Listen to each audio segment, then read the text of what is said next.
Ladies and gentlemen, please welcome the Vice President of the United States, Joseph R. Biden.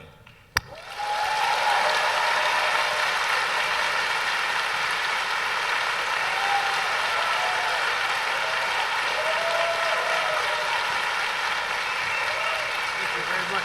Thank you.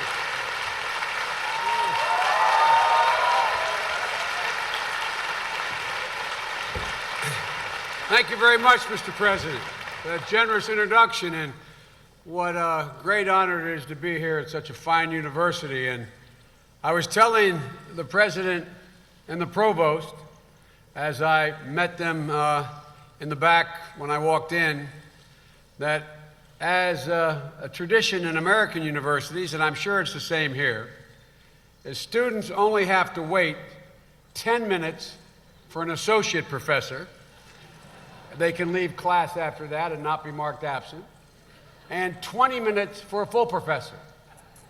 The only full professor in my family is my wife, Dr. Biden, who's a university professor. So I can't tell you how much I'm going to brag at home about the fact that this many students waited more than 20 minutes to hear me speak. I thank you very, very much, and I apologize. I apologize for being late. In the States, when I'm late, I always turn and say, it's the president's fault. Well, I can actually say, it's my fault for spending so much time with your president, and that's the reason I ran over. So I do apologize. Thank you for waiting. Before I begin, I'd like to take a moment to remember a man who I had the great privilege of knowing, spending some time with over the years, who changed the world and the way we see it. Nelson Mandela. Nelson Mandela said, "A good head and a good heart are always a formidable combination." A good head and a good heart are a formidable combination. In Mandela's case, he lifted a nation to freedom. He had wisdom, compassion, and courage. And maybe the hardest thing to possess, forgiveness. I remember when I met him first, he came to my office. I tried to visit him when he was imprisoned. I went to South Africa with a group of members of Congress to make a point that we wanted to visit him. We were stopped, as you might not be surprised. When he was released, he came to my office to see me. I was what we call the chairman of the Foreign Relations Committee. It was a great honor. And during our conversation, I said to him, Mr. President, I don't understand why you don't feel more resentful and hateful for being kept in solitary confinement the most productive years in your life. And let me tell you what he said to me. He said, "Senator, I became good friends with my jailers. They were just doing their job. When I left, Senator, they all lined up to shake my hand and wish me well. They're my friends. A much better man than me. A much better man than almost any man or woman I've met in my whole career.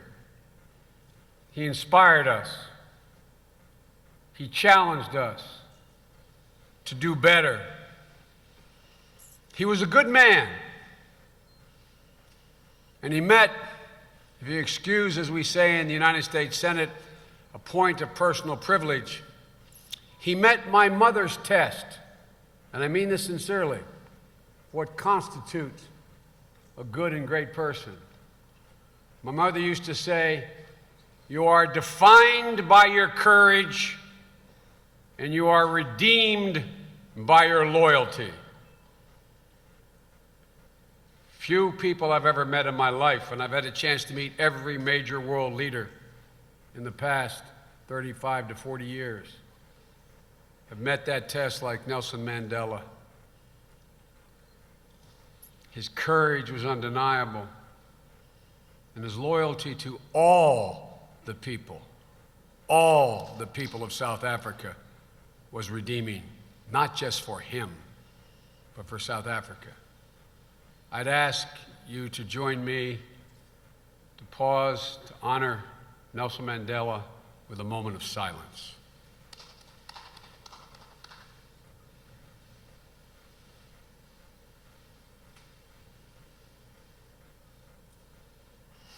Ladies and gentlemen,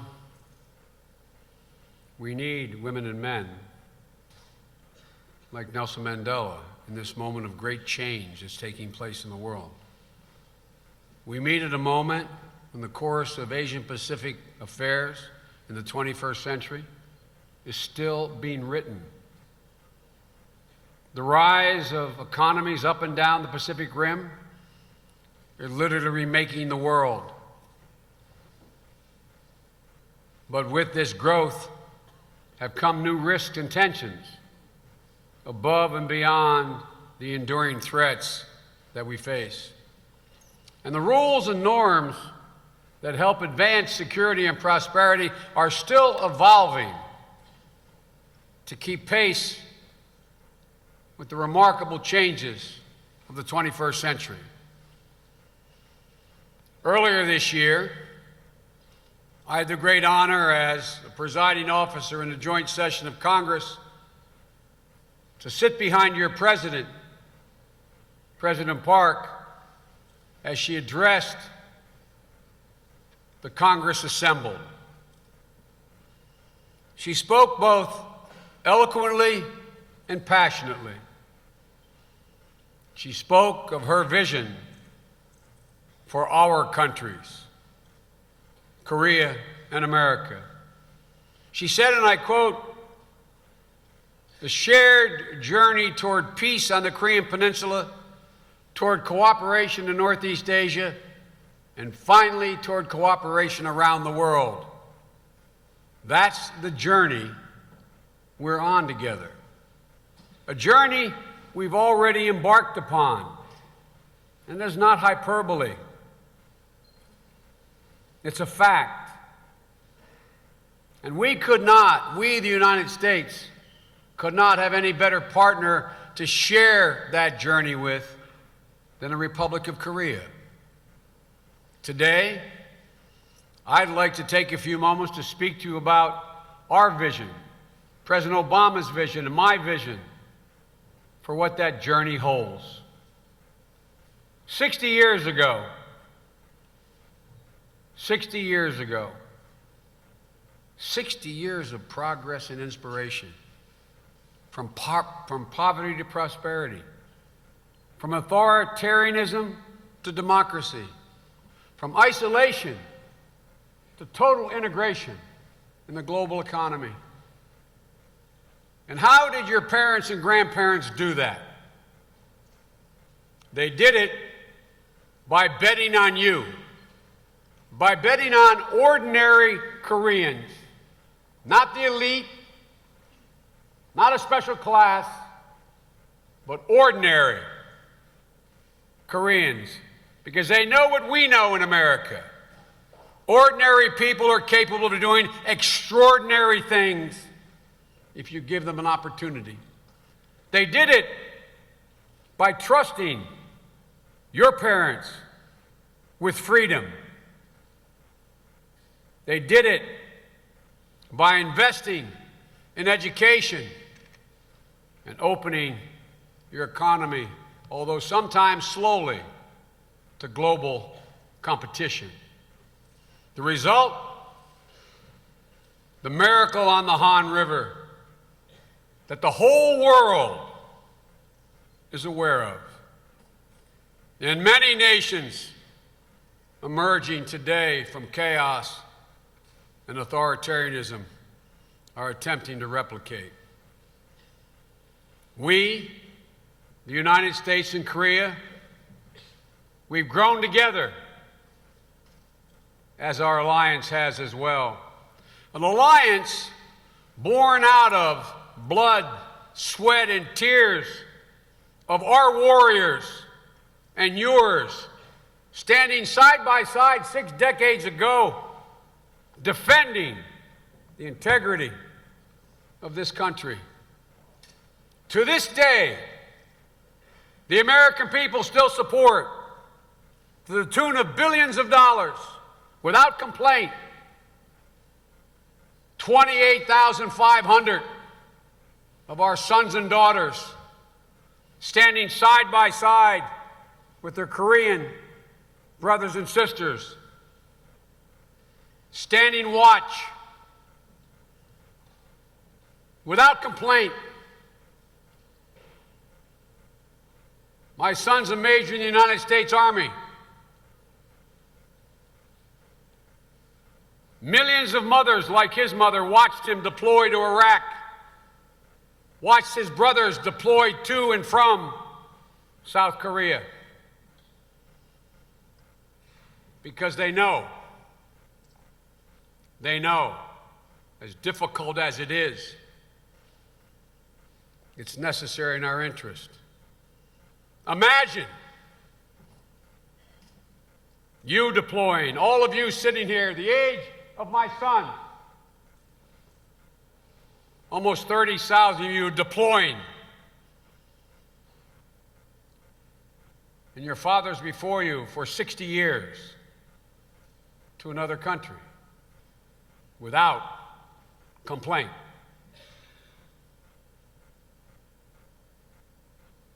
So you might not be surprised.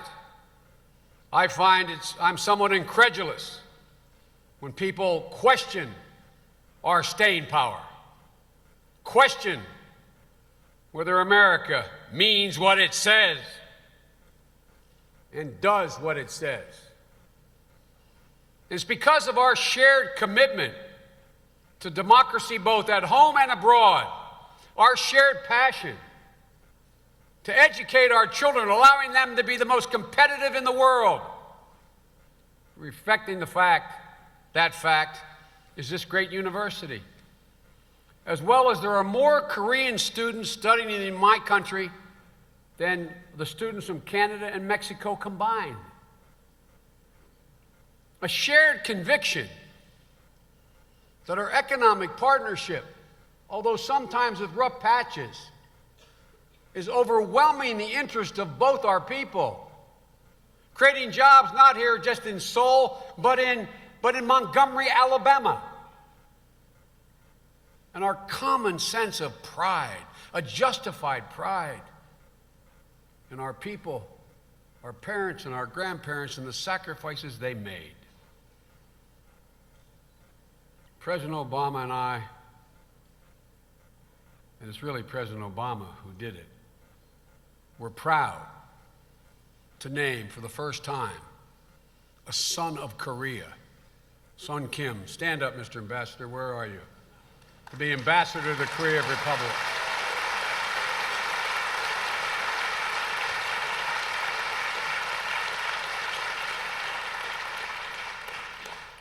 President Park's vision of our journey is already taking shape.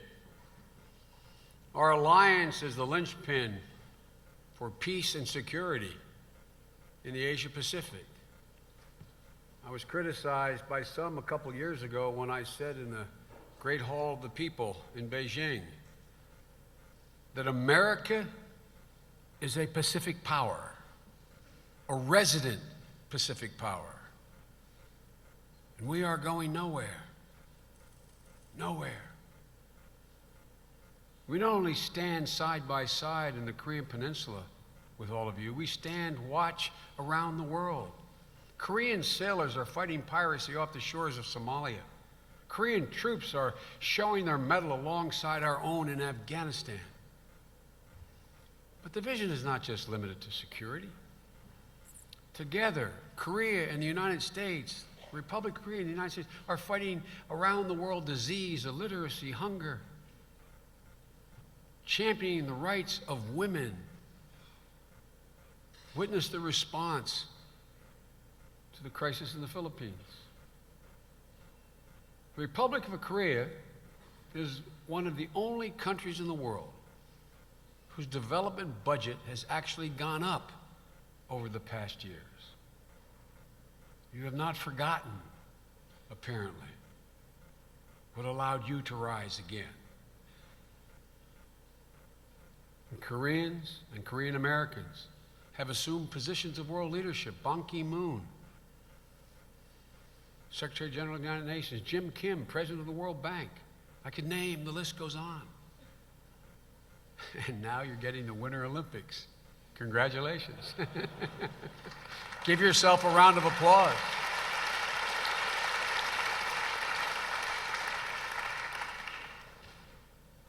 October is the 60th anniversary. Think of it. The last 60 years has been remarkable. Now, for you students saying, my God, 60 years, that's 4 lifetimes. But it's been remarkable. But as much progress as we've made in the last 60 years, we can make even greater progress together in the next 60 years.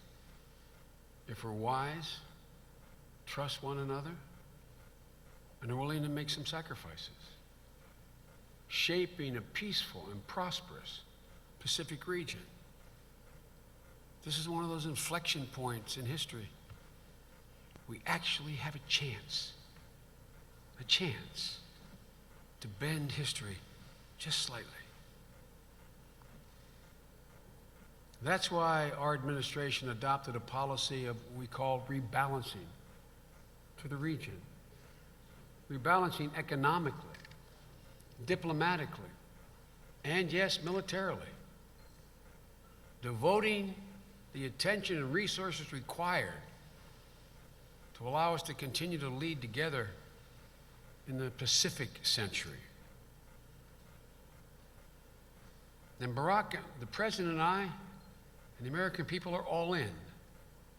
We're determined to strengthen our alliances, cultivate new partners in the Pacific Basin, build constructive relations with China, pursue major agreements that further integrate our economies,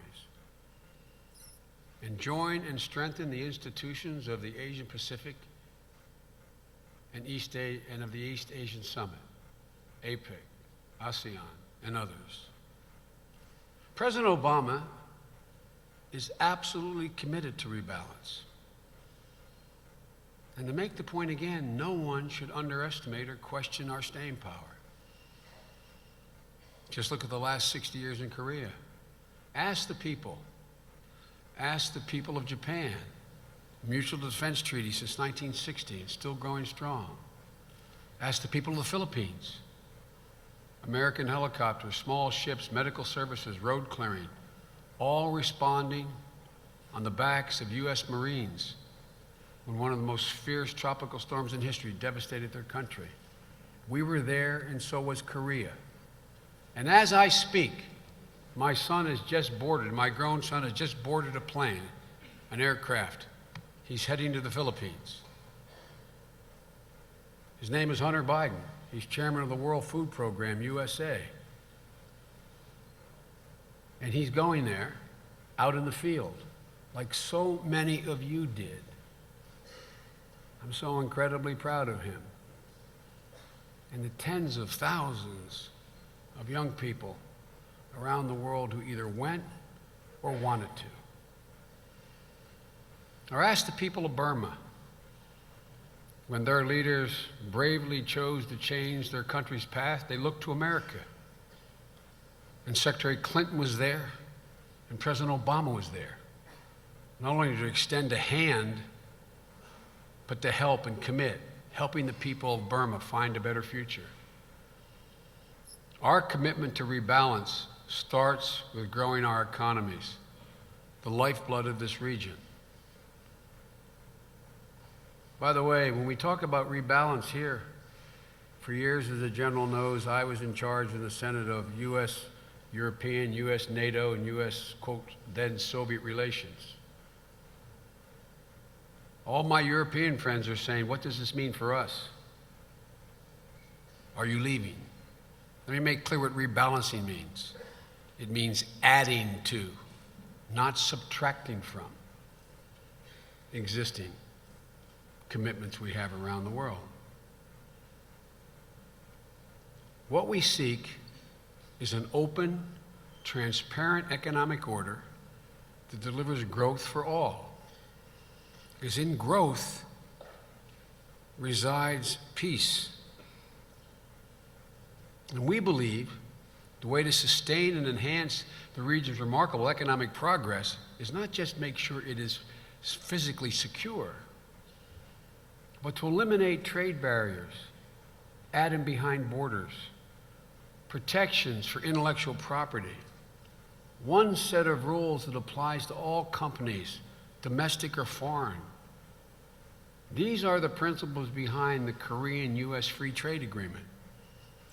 Trade between our countries has already grown 65%, from $80 billion a year in the year 2000 to $130 billion in 2012. And that means employment. That means the ability to live a middle-class life. That means stability. That's what's happened. But before it went into force, our free trade agreement went into force. Now it's in force.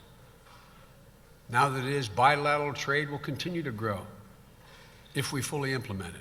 And we still have implementation to do. There's more work to be done. We have to end the bureaucratic hurdles that close off trade in key sectors like autos and agriculture. We have to agree on final regulations that allow financial institutions to operate fully. And the United States welcomes Korea's interest in joining the Trans-Pacific Partnership. The negotiating taking place now literally encompasses 40% of the world's GDP. That's without Korea. With Korea added, it'll be impossible for the rest of the world to resist moving toward sane 21st century rules of the road.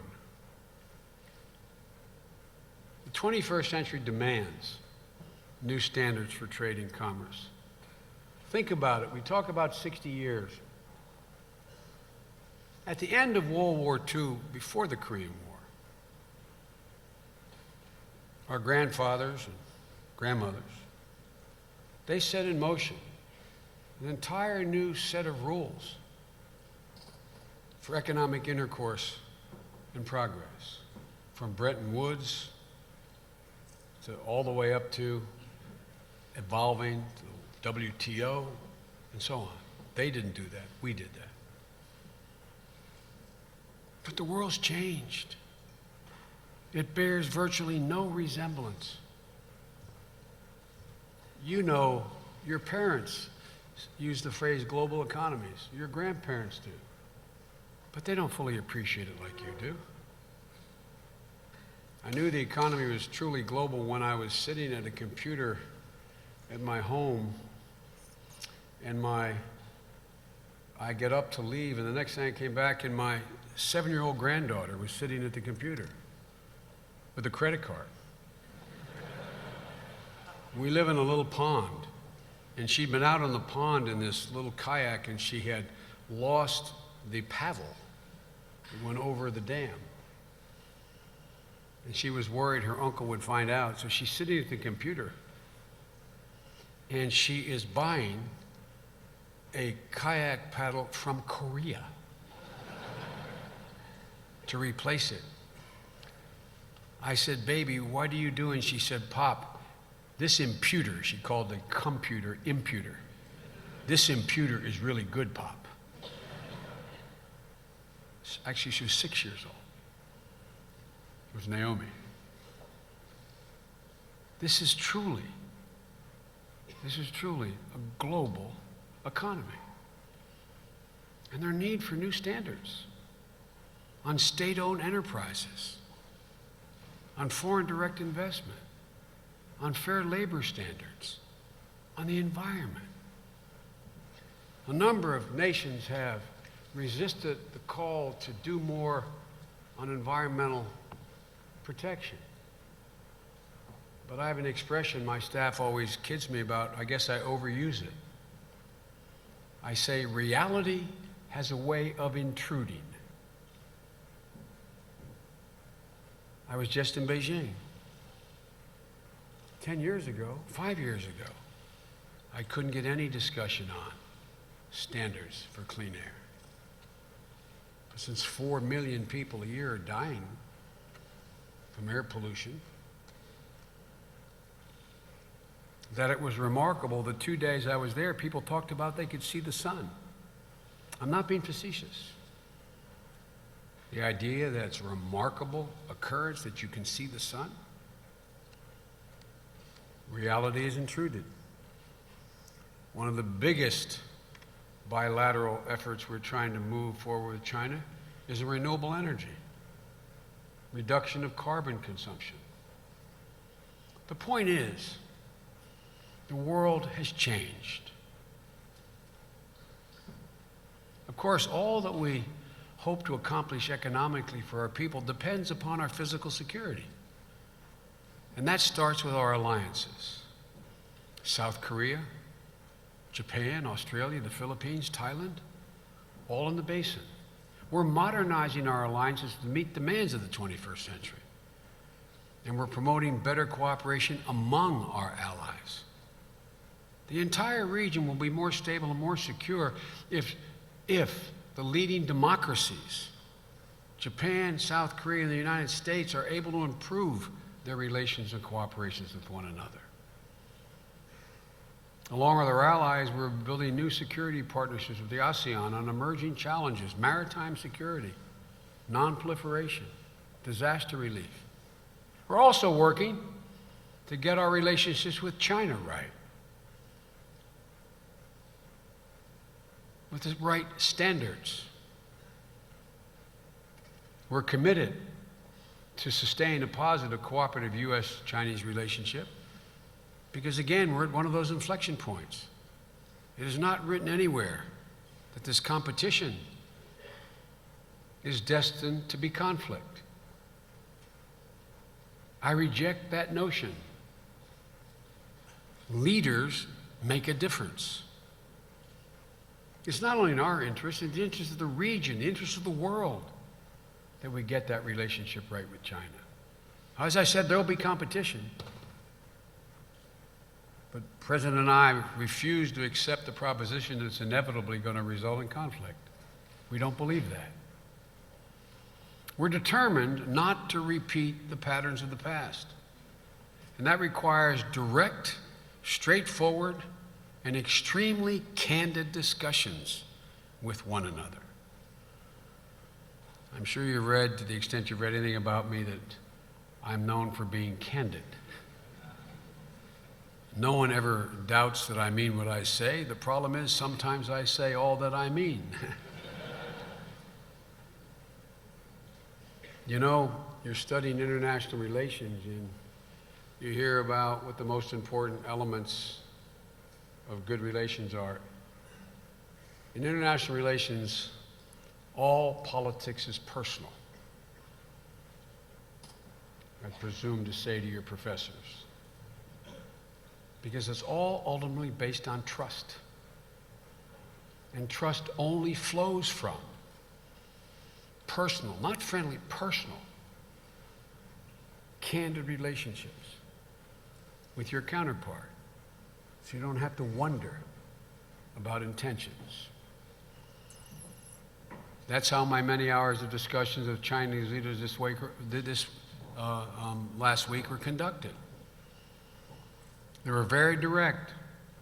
I was very direct about my country's position on China's sudden announcement of an air defense identification zone. This announcement, to state the obvious, has created considerable apprehension across the region. But I was absolutely clear on behalf of my president. We do not recognize the zone. It will have no effect on American operations. Just ask my general. None. Zero. I've also made it clear that we expect China not to take action that increases tensions at the risk of escalation. I was crystal clear about our commitment to our allies, Korea and Japan.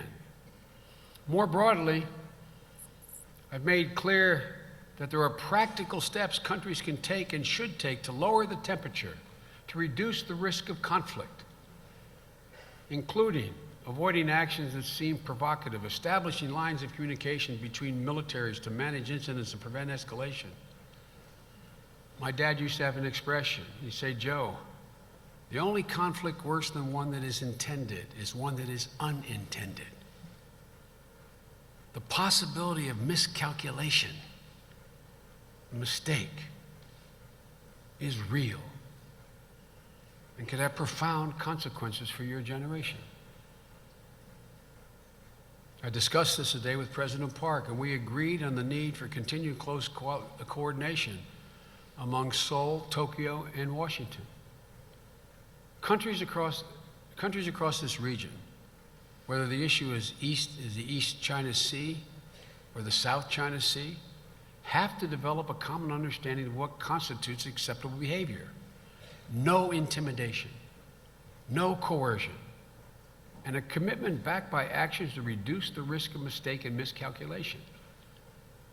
There is one overreaching issue, though, that not only unites Korea and the United States of America, but unites the entire international community. And that is the clear and present danger posed by North Korea's nuclear and missile programs. But no one knows this better than the citizens of the Republic of Korea. Let there be no doubt. The United States of America is committed to do what it takes to defend our allies and ourselves against North Korean aggression, period. The United States and the world have to make it absolutely clear to Kim Jong-un that the international community will not accept or tolerate a nuclear-armed North Korea. That is the consensus that unites us, whether in Tokyo, Beijing, or in Seoul. Each head of state with whom I've met reaffirmed their determination to see the denuclearization of North Korea. And North Korea needs to understand that it cannot return to the old pattern of seeking rewards for bad behavior. We are prepared to go back to six-party talks when North Korea demonstrates its full commitment to complete, verifiable, irreversible denuclearization. The simple fact is this: North Korea can never achieve security and prosperity so long as it pursues nuclear weapons, period. But this is about more than weapons. We will never forget that Koreans, North and South, are one people, equally deserving to be treated with dignity. And we will never accept the notion of the permanent division of the Korean Peninsula. And you can clap on that.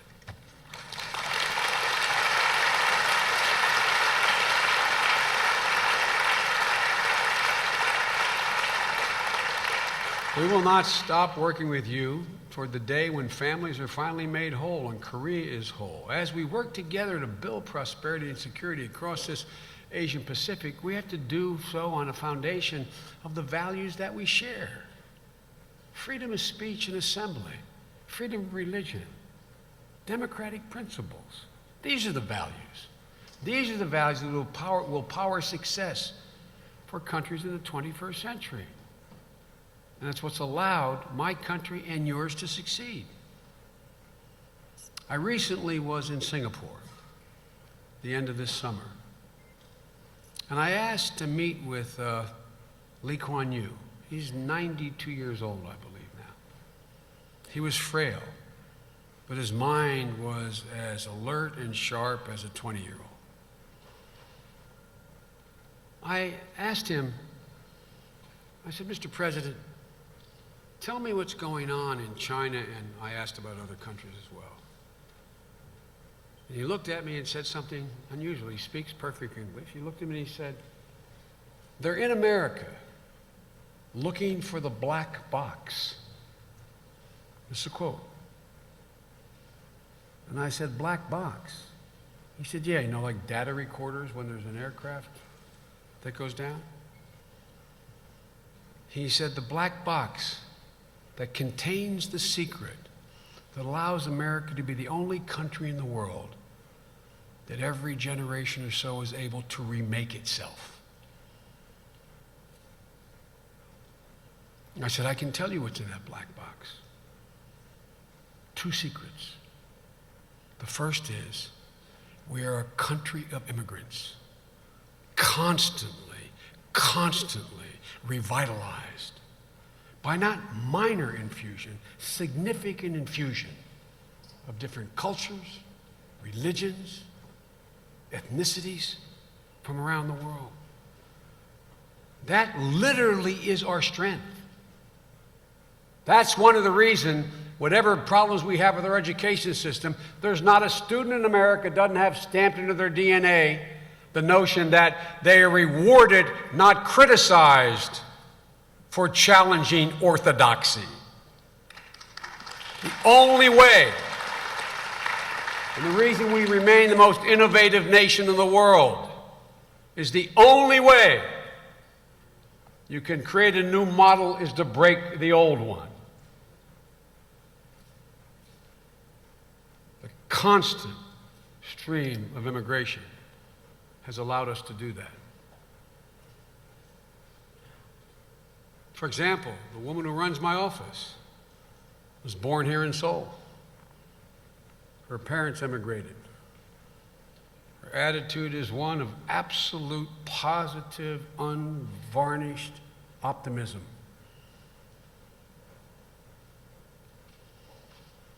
Oh, sometimes we retreat, like is going on now, but on balance from 1789 on, there have been those who want to pull the ladder up and say no more, but those who say come always prevail. And the second thing that's in that box is what I already mentioned. Unlike any other country in the world, there's a high premium for students and individuals who challenge orthodoxy. You are never criticized. Hear me, never criticized for saying, I don't accept that model.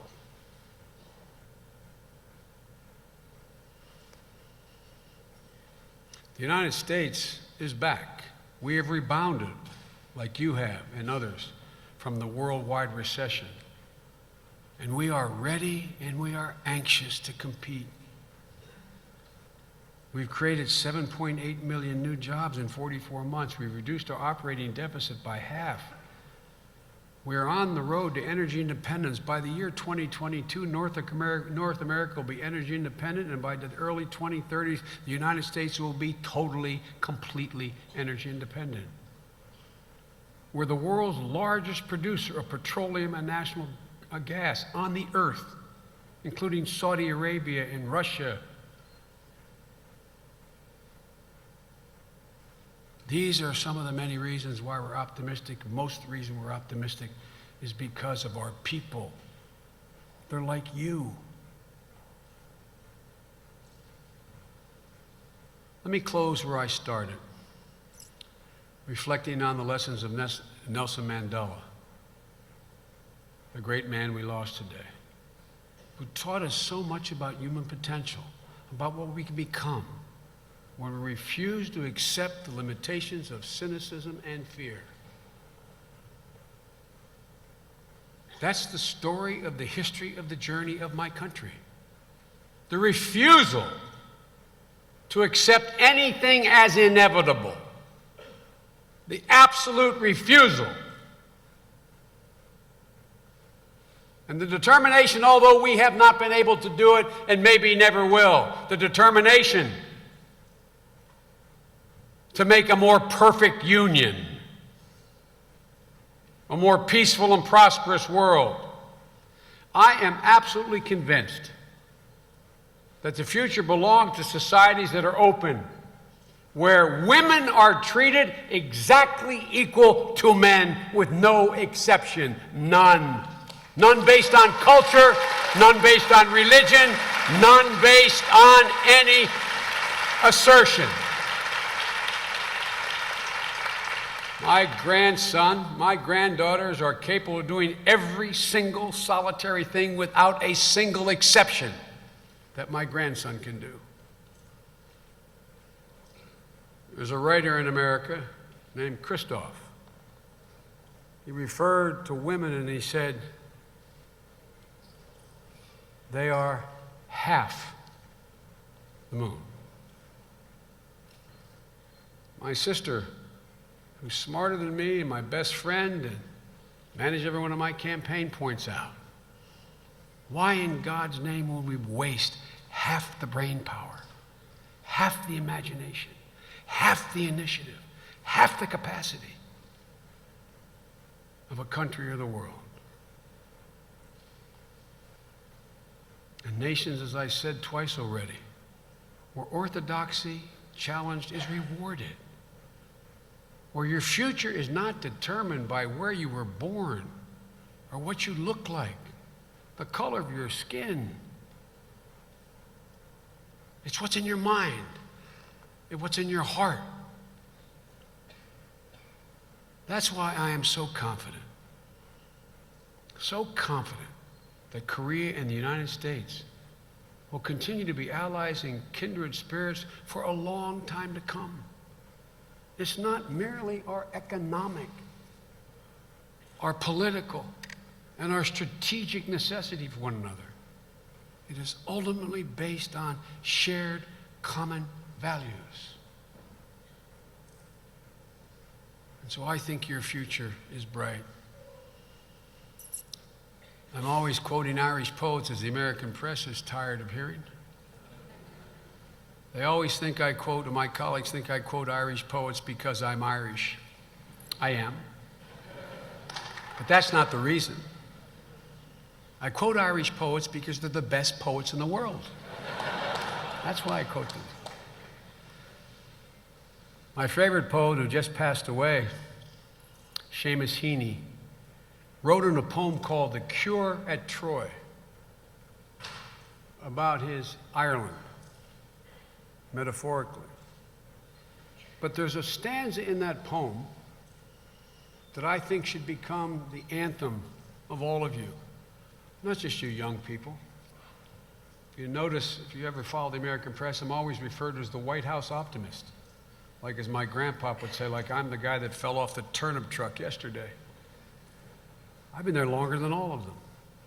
But I'm more optimistic than I was when I was elected as a 29-year-old senator a month before I was constitutionally eligible to take office under our Constitution. Because I know the history of the journey of my country. But Haney said it best in this poem. He says, history says, don't hope on this side of the grave. But then, once in a lifetime, that longed-for tidal wave of justice rises up, and hope and history rhyme. You have a chance. We have a chance to make hope and history rhyme so that your children and grandchildren will never live through a period like your grandparents and great-grandparents lived through. God bless the Republic of Korea. May God bless the United States, and may God protect our troops. Thank you very much. Thank you. Thank you. Thank you.